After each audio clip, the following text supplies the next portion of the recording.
Hello mga guys, good morning. Solo dive muna tayo ngayon. Samahan nyo ulit akong manghuli ng mga seafoods na pili natin yung ulam at pag sinerte may pangbenta tayo. Mga guys, God bless po sa ating lahat.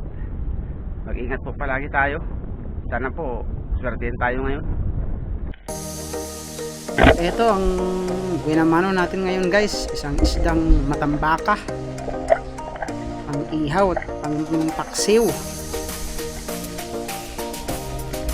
Ang sumunod na nahuli natin isang pugita, ito sa pool. Ito ng tama guys,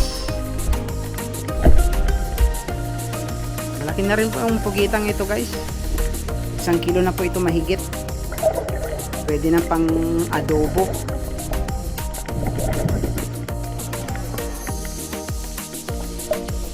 Ang sumunod na nahuli natin isang pusit lumot. Ayun, sa pulkang pusit ka. The best sa calamares. Pwede rin sa adobo, saka sa inihaw. Sunod na nahuli natin dito guys, isang labahita or kurisan. Alapad na kurisan na po ito guys. Mataba din po yung ganitong isda. Sarap din po ito sa inihaw tsaka sa sinabawan. Ang sumunod na nakita natin dito isang pawikan. Yun tamang video lang tayo kasi bawal yan hulihin. Sunod na hinuli natin isang timbungan. Ayun, sa pulkang timbungan ka. Pang prito tsaka pang paksiw din po ito guys. Di pa ganun kalaki yan, pero good size na.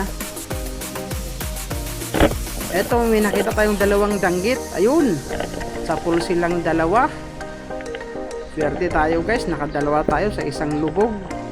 Malalapad na rin to ang mga danggit na ito guys. Sarap po ito sa sinabawan. At itong sunod na nahuli natin, isang matambaka ulit.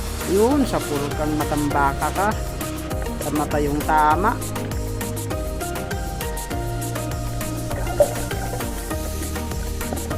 Sunod na nahuli natin dito guys, isang bagsang. Mataba din po ang ganitong isda. Masarap din po ito sa inihaw tsaka sa sinabawan. Mag-ingat nga lang po dito kasi may tinik po ito sa may bandang hasang.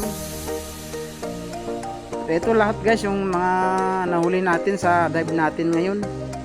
Ayos na rin po ito guys. May libre na tayong pang ulam.